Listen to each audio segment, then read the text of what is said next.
Oh, oh, Jesus.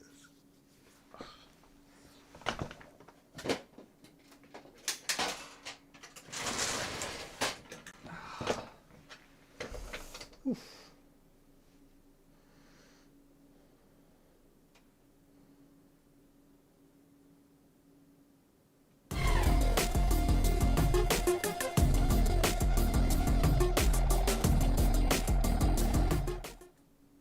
Hey guys, CryptoDad here again. Thanks for joining me on the Saturday night live stream. Live from Michigan, where you can throw out questions and I'll do my best to get them answered.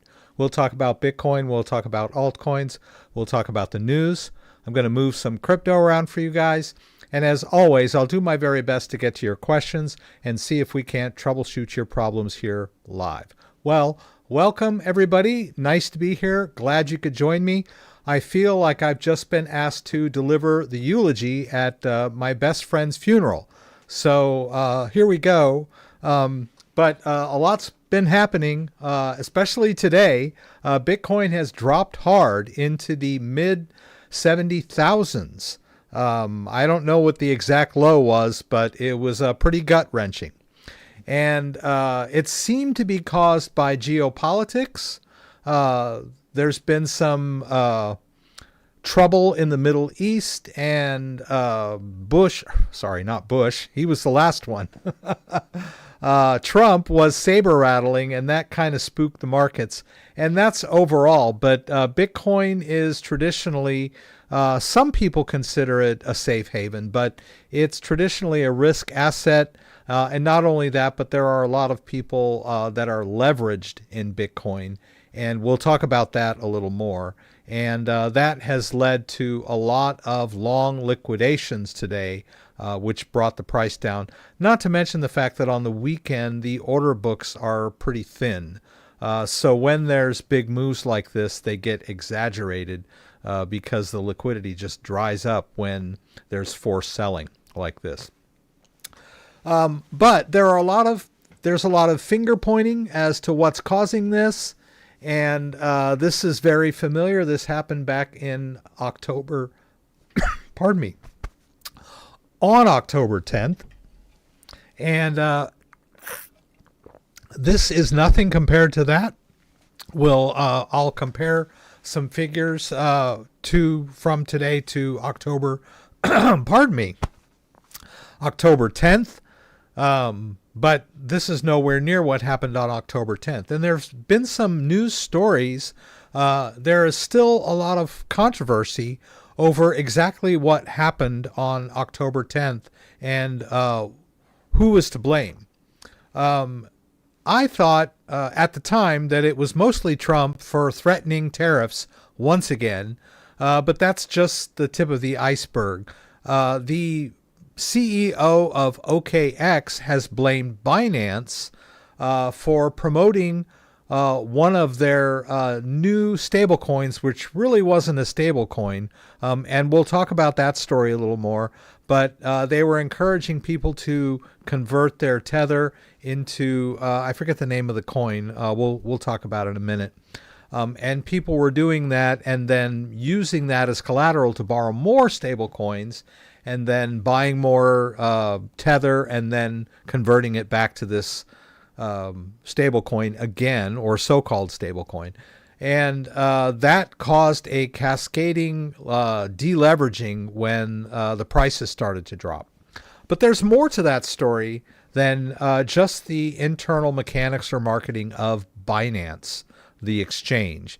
There was also something that was happening under the surface that concerned Morgan Stanley.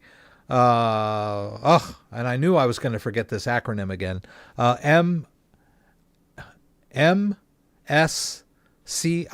I think it's Morgan Stanley Capital International, which is one of the biggest indexers in the market. And they started passing around some guidance or some questions to their big investors as to whether or not companies like MicroStrategy that hold large amounts of Bitcoin or high percentages of Bitcoin should even be considered to be included on their index.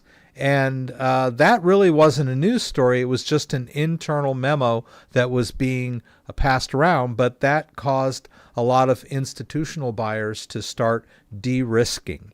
And then later, a month after that, JPMorgan actually broke the story, and it became a headline that there was a possibility that MicroStrategy might be removed from an indexing fund, the Morgan Stanley Capital Index, I believe, or Capital International, I believe is the name of the firm.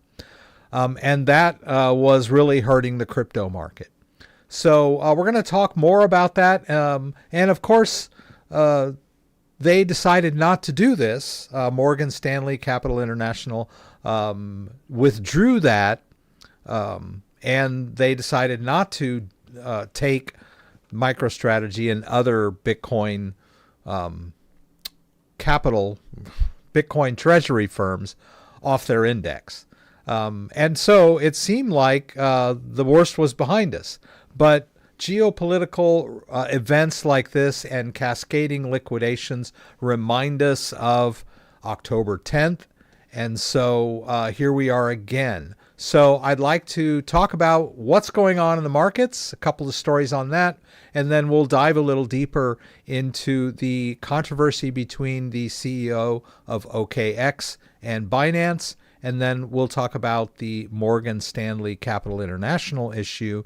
And you guys can come to your own conclusions about what you think is causing the crypto market to drop like a, I don't know what you would say. If anybody can think of some good analogies there, I'd be happy. But first of all, let's talk about good stuff. Let's go over and greet everybody and see how everybody's doing tonight. I would like to welcome everybody here. It's great to have you all again with me on a Saturday. Let's see what we're doing outside. Actually, it's a little, you can see out the window there that it's, we got snow cover in Michigan. You can barely see it. It's almost too dark to see, but there's quite a bit of snow cover. But we had a really cold day, but no snow and bright sun today. So interesting weather we're having. But let's go back here. And Kenny was here early. Kenny, thank you so much for being here, and thank you for the news. Gregory Wieland is here. Simona Mooland. E. Poston from Colorado. I'm sorry, from Las Vegas. You must be on vacation. That sounds like fun. Bobby Raves is here. Moving along. Hello, fellow broke people. Roland Kane is here. Good to have Roland here tonight, of course. Treb 3, good snowy evening. Yes, indeed. Amsterdam, Holland, moving along. Did I fall off a ladder? Does it look like I fell off a ladder? I had a bad haircut a couple weeks ago, and I still haven't recovered, if that's what you're referring to. But maybe that's what that's about. Pierce? Oh, sounded painful. Was there a loud banging? I don't know. Oh, it's only money. HR by Catherine, John John Del Genio, I think. Richard Villano, good to have you here. Bobby Raves, I think I greeted you. Paul is here. Fred McIntyre. Pierce, number 7.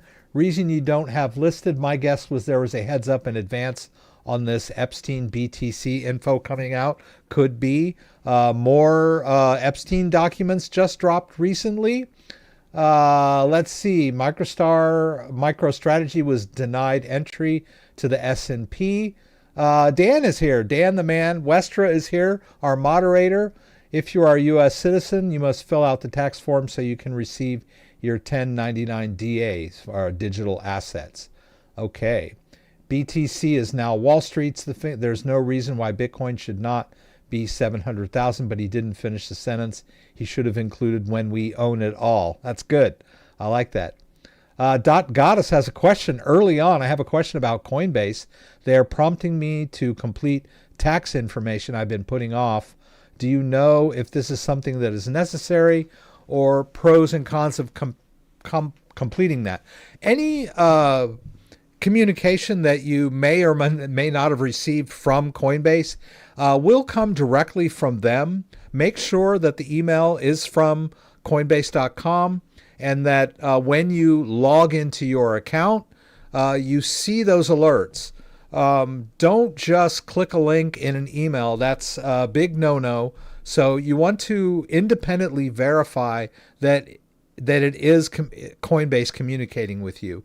And yes, this time of year, a lot of the crypto exchanges are asking people to verify certain information, like maybe you've had your account for a while, but you never were asked for your social security number, or things like that. But just remember, you're only going to do that if you log directly into your account. Don't ever provide that information as a reply to a text, or as a reply to an email, or click a link in an email. There are so many scams out there. And I did want to briefly mention that I was at the post office the other day, and I was in line behind a woman who was asking about a delivery. And she was worried that the delivery was going to come when she wasn't home. She said, well, I got to go somewhere. And the guy at the post office was like, we don't send texts. But she kept on. She kept on and on and on. And I don't know why he couldn't just say, hey, that's a scam. But I guess all he could do was say, we didn't send that. But it kept going in circles. She just wouldn't accept the fact that this wasn't a legitimate email. And she finally left. And as she turned around, I said to her, hey, I get these scam texts all the time. But I don't think that made her feel any better. I still think she was thinking that somebody was going to send her something. So you guys really have to watch out for these scams. I did a short last week about the over 50 crowd. They're very trusting because we grew up in a world where, there weren't as many scams back then, and phone calls and letters were usually taken as legitimate. I mean, you may have already won a new fishing boat. We know about that kind of stuff. But when someone contacts you and tells you got a delivery that got delayed or something, and, in your bleak little world, some delivery might be brighten your day, and you just fall for it hook, line, and sinker. So, guys, please be very careful whenever you receive a text or anything of that nature concerning a delivery, a crypto wallet update, or, anything to do with quantum resistance. All those buzzwords are being used by scammers, so please don't fall into those. I got a lot of news today, so I'm going to jump into that. If you've never been in the stream, I've got all the news stories linked down below. You can check them out. I've got a little overview of what we're going to talk about. I already mentioned the woman at the post office.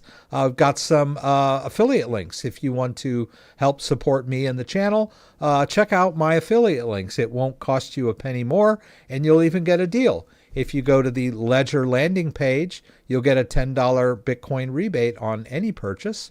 The Trezor Safe 7, I don't believe they're running any specials now, but if you're in the market, check out this Trezor Safe 7 using the link I've provided in the description.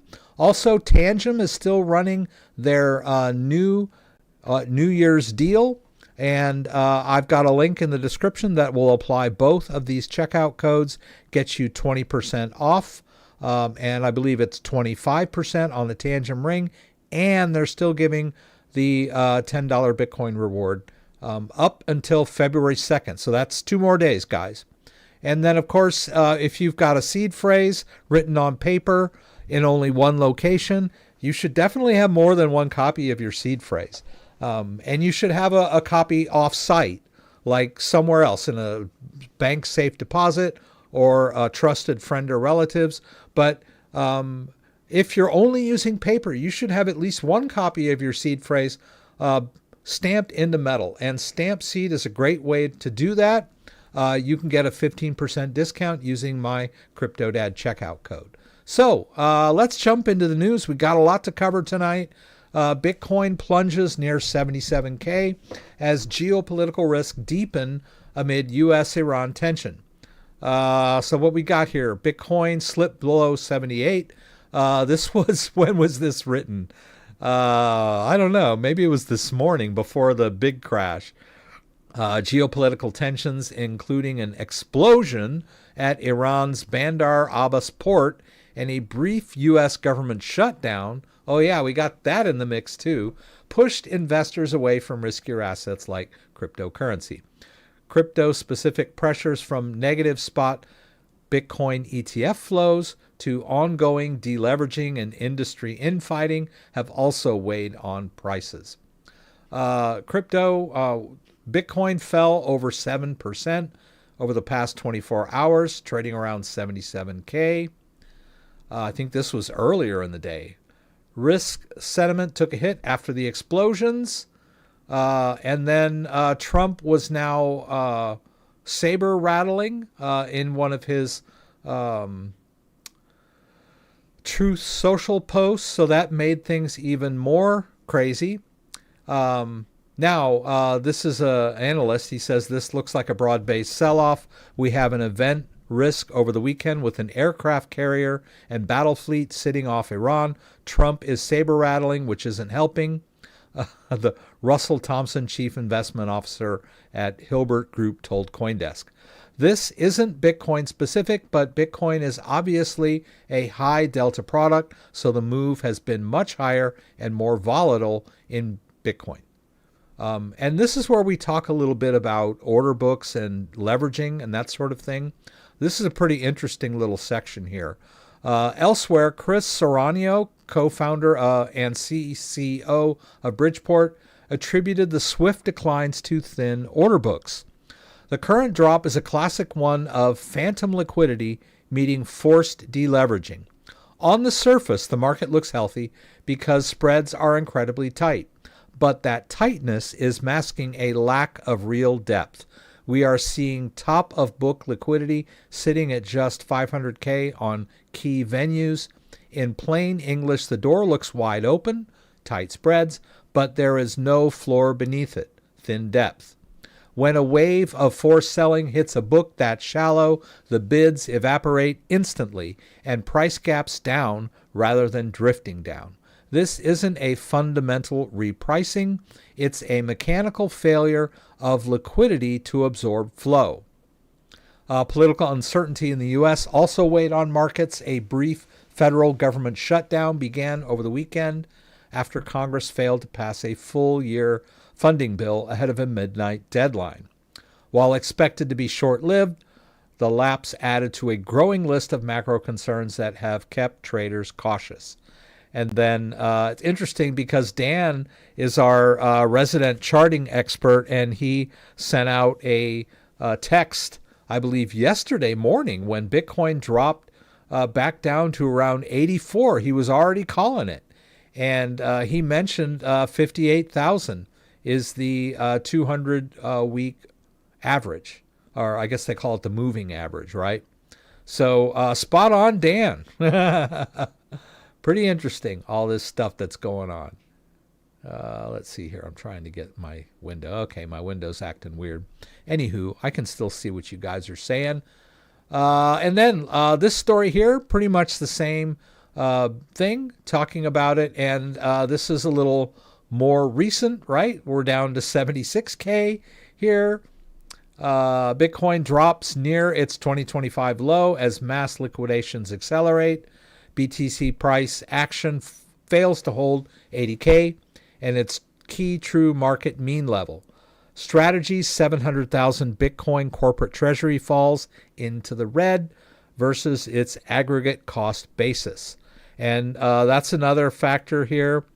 Already licking their wounds from a brutal week, Bitcoin traders face strong downside as low-leveraged weekend conditions exacerbated volatility. We got the stuff about Bitcoin already. We've talked a little bit about that. Yeah, this is the one I wanted to cover here. Strategy.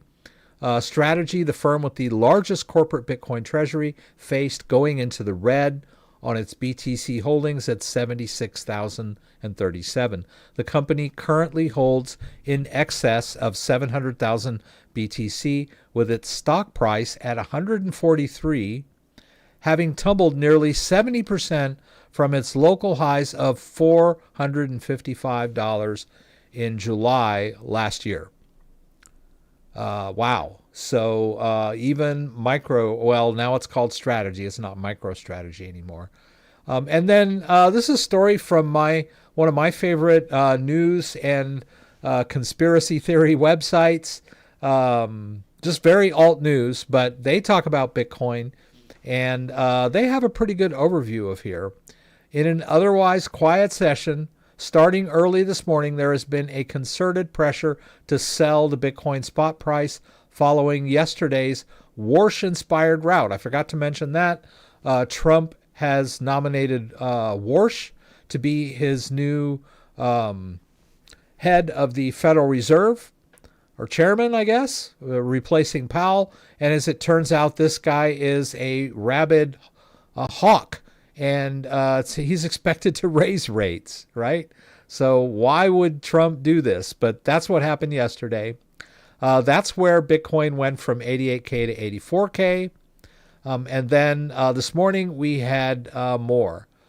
The Bitcoin price has pushed as low as 74,000. It was almost 100K last week, if you guys can believe that, right? We were just about to break 1K, and then we fell back.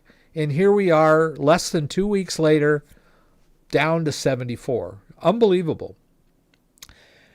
It's at its lowest price since Trump became president. The April 2025 Liberation Day low of 74K was just taken out. Bam.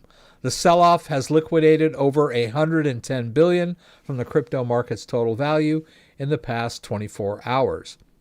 While algos were the initial spark that prompted the selling, the target, actually, if it's 110 billion, it's more than the 19 billion from Black Friday. Interesting.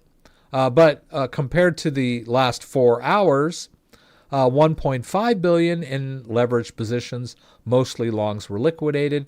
For reference, October, aka Black Friday, about 19 billion in crypto leverage was liquidated. The liquidations have been spread between both Bitcoin and Ethereum, with Bitcoin fast approaching the most oversold on record, which doesn't mean that it can't be more oversold. After all, the market is now convinced that Kevin Warsh will hike rates as soon as he can, which is why we warned that appointing Warsh would collapse Trump's crypto empire on very short notice. That's precisely what's happening right now. The latest crash in a long series adds to weeks of disappointment for Bitcoin, which has failed to respond to a series of market developments that previously would have supported the asset. The dollar weakened for much of January, but the move did little to shift sentiment in crypto markets. If anything, Bitcoin slumped alongside the dollar. Likewise, Bitcoin offered no meaningful response during gold's rally to record highs, nor has it attracted inflows in the wake of gold and silver's sharp reversal on Friday.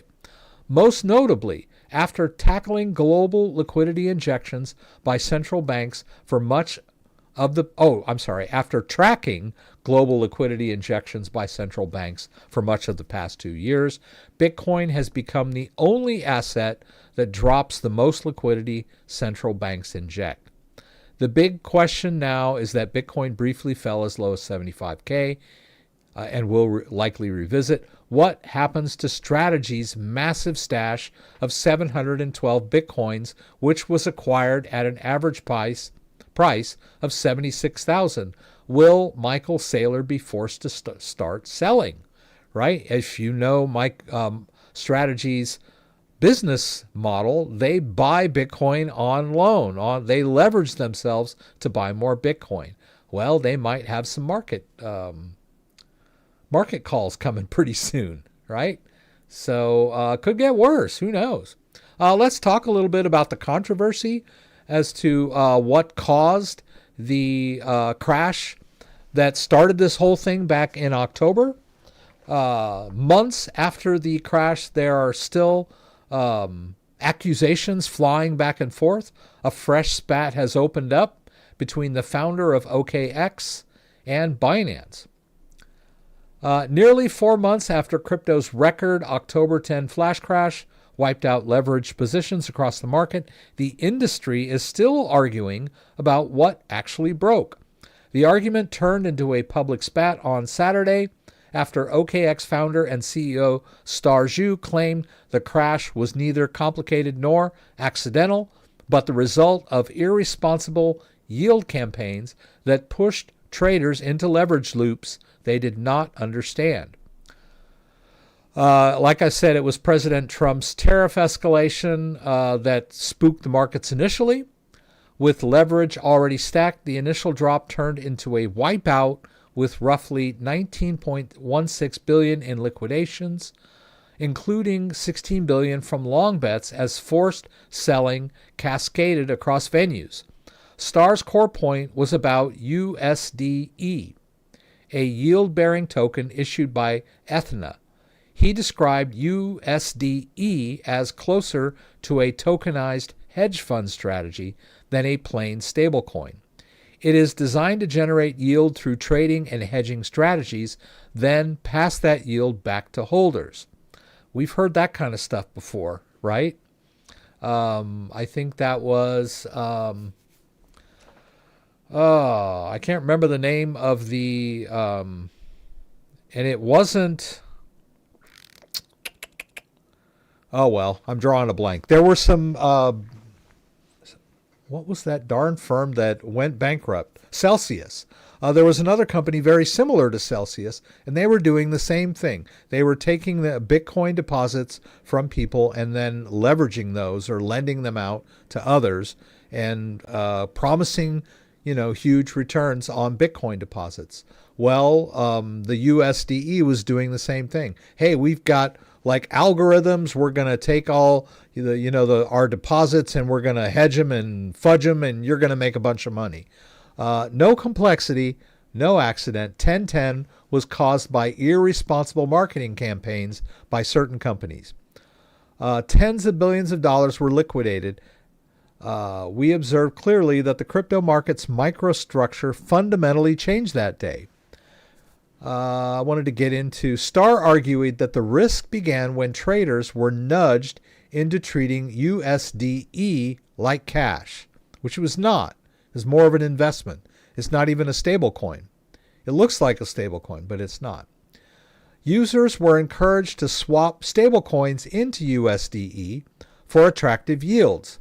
Then use USDE as collateral to borrow more stable coins, convert those into USDE again, and repeat the cycle.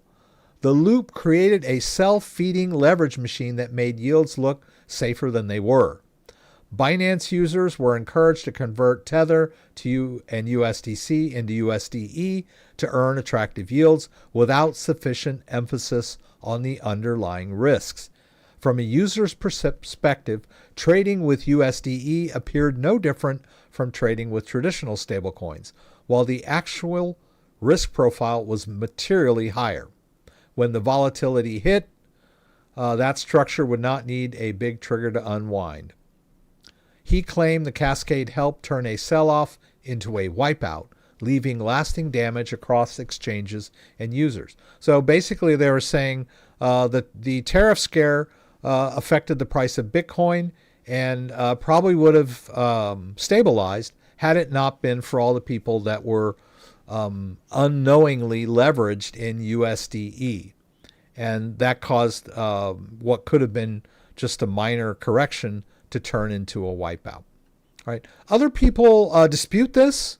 They say that the story is ridiculous, saying it tries to force a clean villain onto an event that does not fit a simple narrative. He argued the crash did not unfold like a classic stablecoin blow-up that spreads everywhere at once. In a single token failure truly drove the day if the stress would have shown up broadly and in sync across venues. USDE price diverged only on Binance. It did not diverge on other venues. But the liquidation spiral was happening everywhere. So if the USDE depeg did not propagate across the market, it can't explain how every single exchange saw huge wipeouts. So it wasn't just Binance's fault. Very interesting. Thank you, Rodrigo, for that subscription. I appreciate that. Of course, Binance attributed, earlier in the day, Binance attributed the October 10 flash crash to macro-driven sell-off colliding with heavy leverage and vanishing liquidity, rejecting claims of a core trading system failure. Wow. And some back and forth. Now, I wanted to bring this up. I mentioned this in the beginning of the stream during the intro. I was talking about Morgan Stanley Capital International, which is a huge indexing company behind a lot of huge indexes. Now, this is a story that was posted on November 21st, but as I mentioned, they started passing around this little investor question on October 10th. The global crypto sector is bracing for potential turbulence as major index provider MSCI weighs whether to exclude digital asset-heavy companies from its flagship equity benchmarks, a move analysts warn could force billions in passive outflows early next year. The discussion, which began quietly in October, has gained urgency after MSCI confirmed it is consulting the investment community on whether firms holding more than 50% of their balance sheet in Bitcoin or other cryptocurrencies should remain eligible for inclusion in the index. And here it is right here. It's very odd formatting here. I couldn't get it to fit in one screen. But this is their short little blurb here that they were circulating around, which talks about whether or not a Bitcoin treasury firm should be included on their index. And they are comparing it to investment funds, right? Because it's similar to an investment fund, which is not included in the indexes. So that was what started the fear. And coupled with Trump's tariffs and the Binance fiasco, this was quietly in the background during that time. And this is something you should pay attention to because this is the big wheels turning behind the scenes, right? Feedback submitted so far indicates that many investors view asset treasury companies as behaving more like investment funds rather than traditional operating businesses, a category MSCI does not normally allow in its core equity indexes. The review runs through December 31st, with the final decision scheduled for January 15th. A preliminary list names 38 companies under review, including Michael Saylor's Strategy, SharpLink Gaming, Riot Platforms, and Marathon Digital. JP Note this week warned that Strategy alone could lose as much as $2.8 billion if MSCI excludes DATS, with roughly $9 billion of its estimated $56 billion market cap currently held by passive index funds.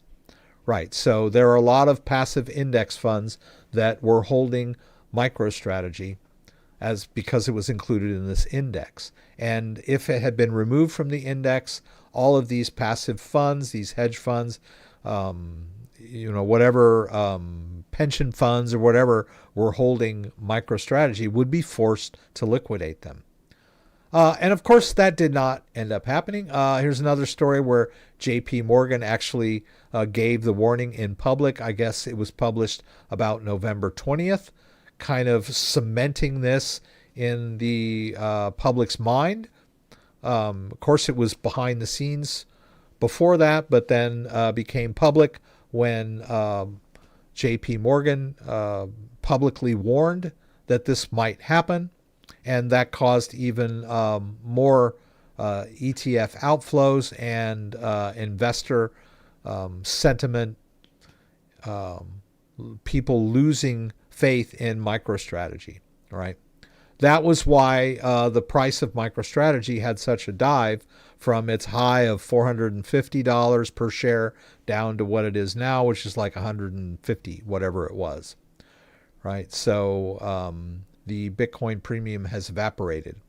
And then, of course, in early January, this was January 7th, MSCI dropped that plan to exclude crypto treasury companies.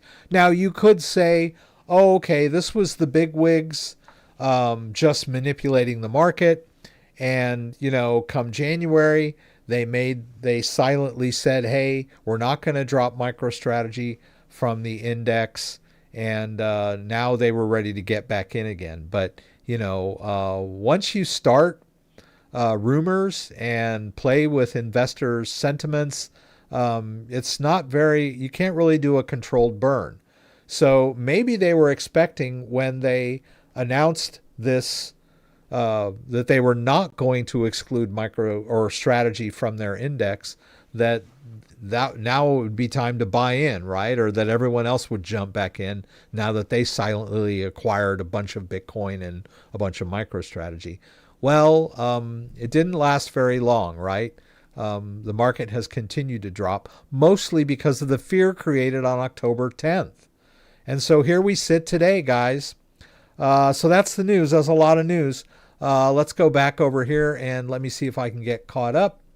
What are we doing here? The poll, most people are attributing the Bitcoin crash to geopolitics and macro stress. Some people to liquidation and mechanics, exchange and liquidation mechanics, institutional risk. Normal Bitcoin volatility is pretty high comparatively, right? Not too far a percentage between just normal Bitcoin volatility and the geopolitical stresses. So thanks for voting, guys. I appreciate you. Let's end that, and then I can see where we stand here. Dan is talking about the 4-year cycle, which is also a big catalyst to investor sentiment, crypto investor sentiment. The 4-year cycle is related directly to Bitcoin's halving schedule, which occurs roughly every 4 years. And that has always been a driver of the price of Bitcoin. There are a lot of analysts that are saying that it doesn't apply anymore.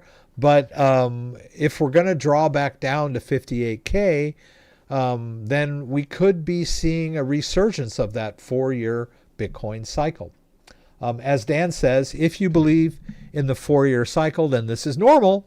It's always China or whales or the manipulators, yada, yada, yada. Dot Goddess got fake bank calls. Yes, please don't answer calls from banks. If you're worried about your bank, log into your bank app or website directly, or go down to your branch and ask them. Let's see here. I get tons of text messages from random numbers asking me about if my property is still for sale, and I've never had a property for sale in my life, and I know it's a scam. Yeah, scam text, guys. Please be on the lookout for any kind of people reaching out to you. We haven't reached the bottom yet. This is Bex. Most likely October 26th, the final dip. Then from there, the price will be bullish, which will take us another 150-ish days before the next top. Okay, so that kind of in line with the 4-year cycle. How long do you see us breaking the all-time high of 126K? My guess is Q2 2027. So that stands 2 cents. Calling a possible low of 40K, not financial advice. Hey, do you guys know if the 20% off discount on Ledger devices is still available? There was a 20% discount on Ledger devices for Black Friday, but they ended that. They extended it through the holidays until Christmas. But I believe it ended, maybe even they took it to January 1st, but they no longer have that 20% discount. In between specials, on my landing page, you can still get a $10 Bitcoin rebate on any hardware wallet purchase, but they are not running that 20% special. If you're talking about the trade up for the Ledger Nano S, they have done away with that because they dropped the price of the Ledger Nano S Plus down to $59. But you might still be eligible if you have a Ledger Nano S. You might still be eligible for the upgrade price on X, Flex, and Stacks. Let's see.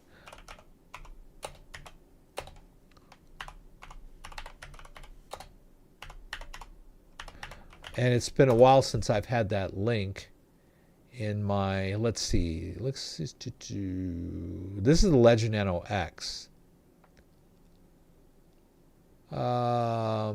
Exclusively for classic Nano owners. All right, so that's not my affiliate link, but I'll throw it down there in case you really need it.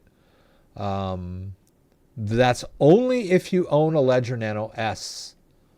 And then basically you go here, you unlock the deal, and you have to connect your Ledger Nano S in order to verify that you own one, and then it will apply the discount of 20% on the X, Stacks, and Flex, but not the Ledger Nano S Plus, because they're already selling it for $59. But that's the only 20% discount that is still active.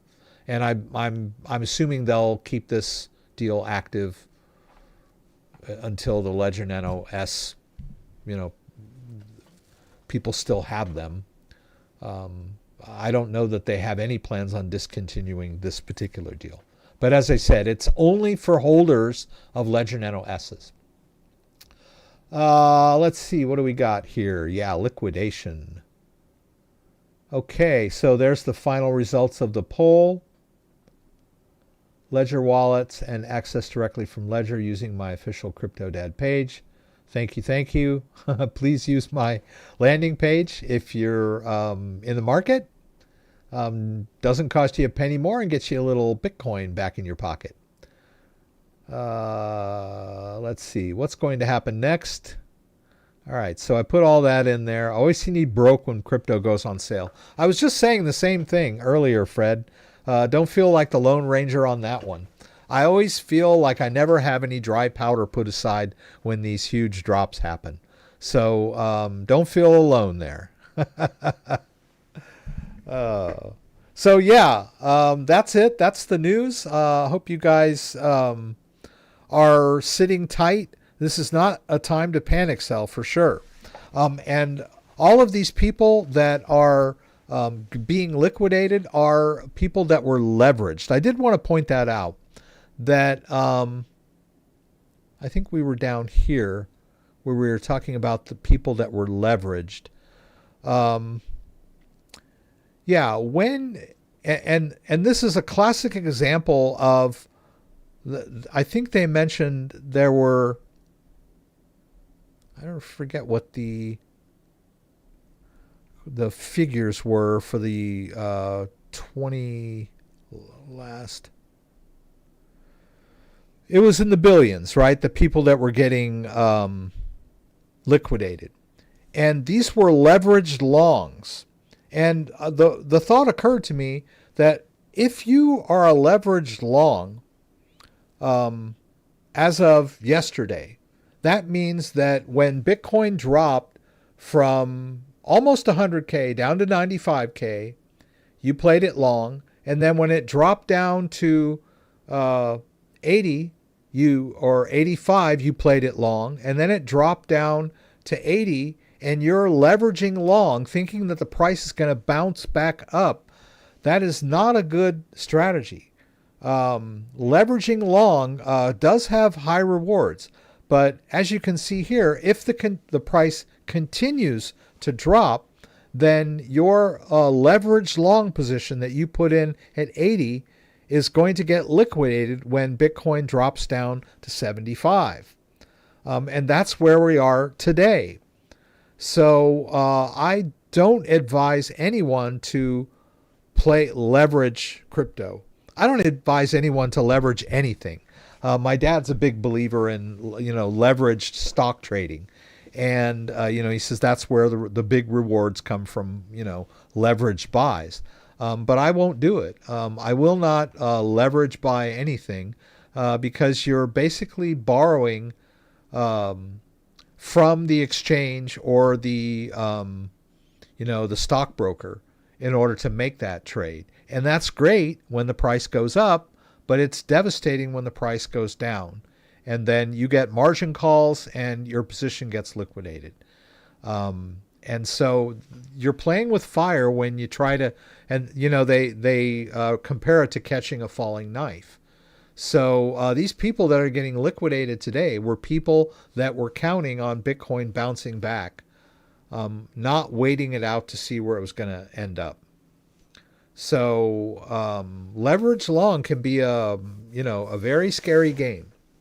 So that's just my advice of something to avoid. And if you want to invest in cryptocurrencies, then please don't use any money you can't afford to use. But if you've invested wisely and you're in it for the long game, then this is just a blip on the radar as we go higher in the long term. So I haven't lost anything because I haven't sold anything. The current value of my portfolio has gone down, but you don't actually realize gains until you sell. Unrealized gains I can live with. Realized losses, not so much. I don't usually talk about finance, but this is a big day today, so I wanted to bring that up. But generally, we focus on crypto security and self-custody. So I don't know. I think last week I did the firmware update on my Ledger Nano Flex with you guys. And those are the sort of things I like to walk you guys through because there are things you can do, mistakes you can make that they look horrible when after a firmware update and all your apps get wiped because you forget to auto install them back. But those sort of things can be dealt with. You haven't lost your crypto in those cases. In fact, I think let's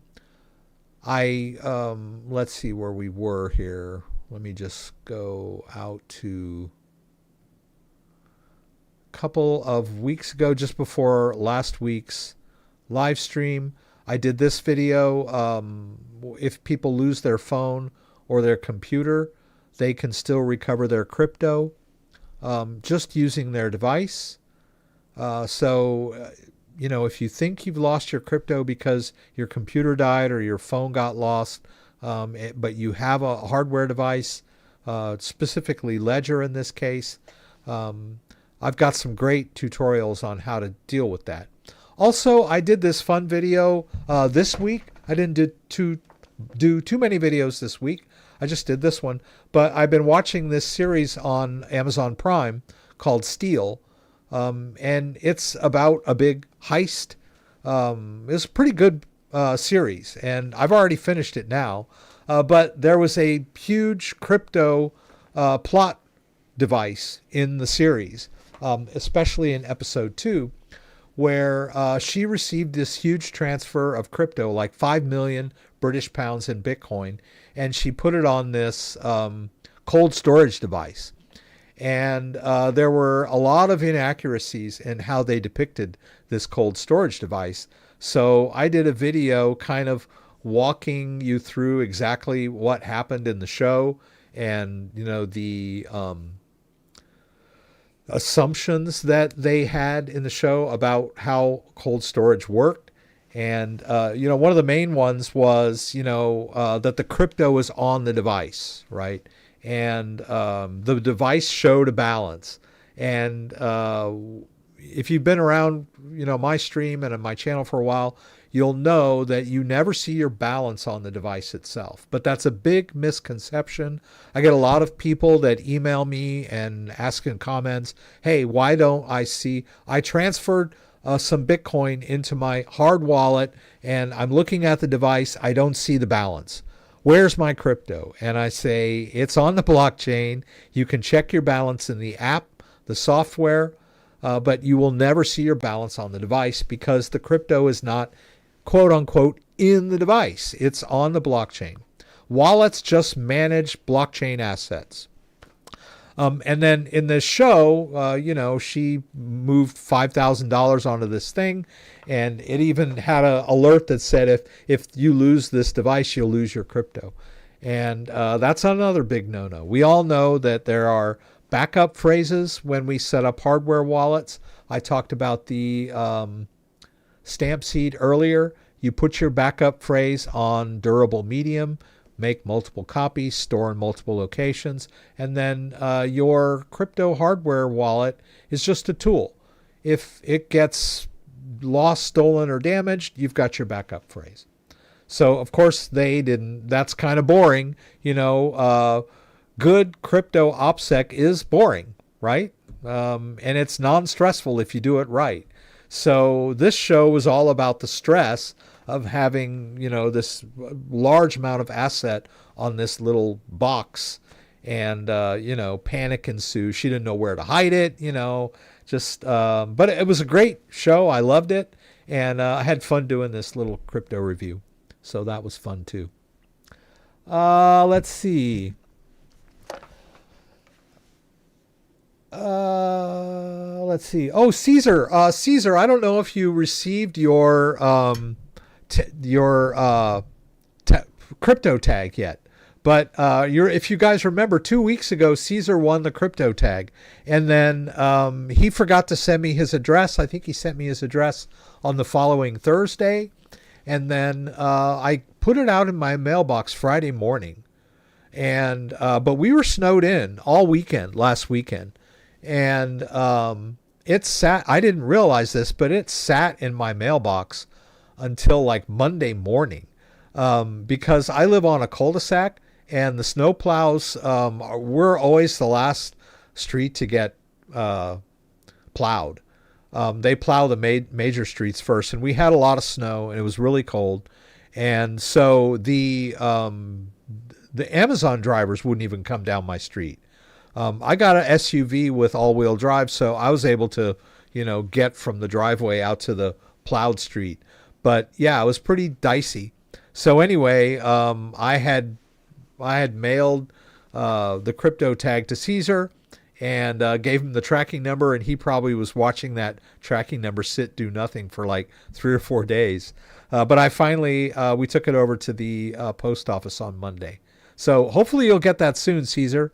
And congrats to you for winning that. Let's see. It also coincides with a DXY spike yesterday, flushing out silver leverage on top of the liquidity building on the long side through 70K. They're taking liquidity high and low between ranges. Benny, leverage is only good for very short term.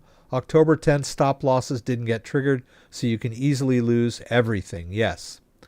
Black Mamba Traders buying XRP. That's good. Buy and hold. CryptoDad, not sure if you saw my message, but I wanted to thank you again for the Loki. Oh, you got it. Great. Yay. Cool. Yeah. Love it. Awesome. Yes. Thank you, Caesar, for being here and participating in the contest. I'm stupid enough to never sell, so maybe one day they'll say I'm smart. Ooh, CT World 15. That was good. I like that. True. Holders become traders equal gamblers. Yeah. We buy low, sell into the euphoria in its fourth cycle. It can retrace 78.6. That's 30K. Why hold? Sorry, I'm out once price action stabilizes. Might jump back in. Okay. Yeah, I don't have the constitution to be a day trader. I tried doing that back in the day. I was fast and loose with my money. Every time I'd see a new crypto, I'd sell some Bitcoin and, buy $1,000 here, $1,000 there of some new crypto. And the sad truth is that Of all of there are thousands of cryptocurrencies out there, and I think there was this statistics I read not too long ago saying that 50% of the cryptocurrencies that were around in 2020 and 21 failed in some way or form. Either the project got abandoned, or the traders got liquidated or whatever. But yeah, be very careful with crypto that you invest in. But and then the buy and hold strategy works up to a point, but don't buy and hold a crypto that is very low volatility, low liquidity. I mean, and think that you can just hold it for years, because sometimes these things just die. And I've had a lot of people that said, "Hey, I bought X, like flaky coin back in 2020, and now I can't get it out of my wallet because it's not listed anymore, or there's no one's buying it anymore." So you have all this crypto that's basically stuck in you. We had Duke of Crypto, who had some BNB token on the old Beacon chain that is basically worthless now, even though he had like a bunch of BNB coin worth a lot, but he couldn't get it converted to Binance Smart Chain. So you got to keep an eye on the crypto that you're holding in self-custody, because it's not going to ripen like wine, old, age well like wine, and it's So holding the big boys is good, but keep an eye on your investment. Don't let it go down too far before you just abandon it and move on, because it might end up being too late. I just wanted to point that out, because I've dealt with a lot of people over the years that have bought very low cap, low liquidity coins, thinking they'd have some big rise someday. And, like me, I threw $1,000 into a bunch of coins that are basically worthless. I have like crypto graveyard in my Ethereum wallet. Let me see if I can find it. Yeah, this Telcoin. If I recall, I bought this on the live stream in like 2022. Someone was talking about Telcoin, and if I'm not mistaken, I just like on a whim bought $500 worth of this. And now you can see it's basically worthless. Beam token is another one. Something weird happened with the project, and it's still around, but nobody's buying this token anymore. This is not the holdings that I have. I still hold some, but it's basically worthless. Let's see, BAT, I don't have anymore. But a lot of these old coins, like I managed to finally liquidate them, but way past their expiration date. It was like pennies on the dollar when I finally was able to liquidate them. And beware of meme coins. They really take hits hard in markets like this. So yeah, just a little advice to even long-term holders. Like, I'd be careful what you hold long-term, because it might get to the point where you can't even manage it anymore, because it just loses support. Yeah, people still ask me about Terra Luna. I don't know why anyone is still holding Terra Luna, but I still get people asking me, "Hey, I got a bunch of Terra Luna. How do I sell it?" I'm like, "What are you talking about, man? That coin died in 2022." Yeah. Let me go back and see where we stand in the stream. Nobody knows the future, but many think we are going down and sideways for the summer. Anybody else getting sync error on Ledger Wallet app lately? Yes, you always get sync error when you launch Ledger Live. Up here where it says sync, like when you first launch it, you're always going to get that sync error. It's not really a problem. It's just Ledger Wallet trying to, it's not going to do it for me. It usually it has just recently been synced up. But you're going to get that sync error. Has nothing to do with whether or not you're holding the crypto. It's just Ledger Wallet trying to get the current price of the asset so it can show you the current value. But it doesn't mean there's anything wrong with your crypto. If you have it in your wallet, it's safe, right? The sync error is just Ledger Wallet trying to sync its pricing APIs up to the blockchain and the markets. And if you keep hitting synchronize, it will eventually go away. Sometimes it won't. Sometimes there are certain coins like Polygon sometimes fails to sync. That could be a blockchain issue or like an app issue with the Polygon, other coins similar, but it's nothing to really be worried about. It'll end up going away. If it won't go away, you could try go over to the help section and clear your cache. Sometimes that helps, but it always comes back, and it's just it's just an ongoing thing with Ledger Wallet. It's just a kind of how this game works, right? Ledger Wallet is a great wallet, but it's not a great portfolio tracker. That's what it's trying to do when it syncs up, is get you the current dollar value of your crypto. You'd be better off using a dedicated crypto portfolio tracker. There are crypto portfolio trackers that you can enter your holdings in manually, or there are crypto portfolio trackers that actually connect to the blockchain to get the current prices. And they're dedicated, and they're much better than using Ledger Live as your portfolio tracker. But that's what the sync error is. It has nothing to do with, whether your holdings are safe or not. They're fine. They're in the wallet. Ledger Wallet just can't get the current price. But it happens almost every time I launch Ledger Wallet. I see that sync error. So don't worry about it. It's nothing to be worried about.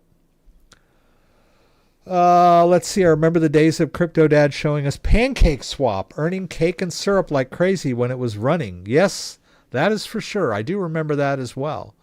Did pretty well with Pancake Swap. I got in early, but the trick is getting out, right? Because Pancake Swap is nowhere near what its all-time highs were. I'm short BTC from the break. Not too leveraged. Okay. Stop deep it. Hang in there, Black Mamba Trader. Tigger had an upgrade to 17 from Citi that Jada reason for upgrade on strong third quarter. I like better than Hood.